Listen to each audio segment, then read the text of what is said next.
Hello friends, welcome to my Girija blogging. तर आज होता गुरुवार आणि गुरुवारचा माझा उपवास असतो. सो त्यामुळे आज आम्ही चाललो होतो जरा बाहेर आणि जाताना उपवासाचं आईस्क्रीम खाल्लं. आणि आज होता अमित दादांचा बड्डे. तर मी, श्रेयस सर आणि अजय भैया आम्ही तिघंजण गेलो होतो वडोली निळेश्वरला अमित दादांचा बड्डे करण्यासाठी.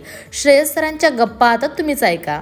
तुम्ही समजा दोघांनी एक कोट आणला, एक कोट म्हणला ना, तुम्ही दोघं काय करणार, जेलमध्ये जाणार. जेलमध्ये गेला दोघं, तर तुम्हाला दोघांनी सोडवायला परत ते एक कोटमधनं 20 लाख रुपये मला खर्च येणार. बरं तुमचा टापा मी बघा, मी पाहिजे का नाही तुम्हाला? पण आम्ही म्हणतोय की तूच आत ये आमच्या बरोबर. मी आम्हाला मग तुम्हाला दोघांनी सोडवणार कोण? पण ती तुम्ही आधी कशाला बोलताय? पकडली नंतरची गोष्ट आहे ती. काय नाही आम्हाला पकडणार आहेत का नाही? जाऊनच तर. हे सरांचं ऐकून मग आम्ही फ्रेंच फ्राईज खाल्लं, ते पण उपवासाचं बरं का. आणि हे बघा, श्रेयस सर मॉकटेल ऑर्डर केले आणि त्याच्यामध्ये लिंबू पिळून हे पितायत. वा वा वा, श्रेयस सर तुसी तो ग्रेट हो.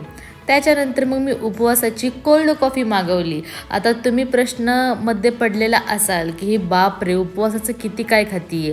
संध्याकाळी घरी आले, आज वरण केलं होतं जेवायला आणि आज मार्गशीर्ष महिन्यातील गुरुवार असल्यामुळे मी अशी मस्त अशी पूजा मांडलेली होती. मग आता लवकरात लवकर कमेंट बॉक्समध्ये कमेंट करून सांगा की मी पूजा कशी मांडली आहे ती. आणि सर्वांना मार्गशीर्ष महिन्यातील गुरुवारच्या हार्दिक हार्दिक शुभेच्छा. व्हिडिओ शेवटपर्यंत नक्की बघा. Bye bye.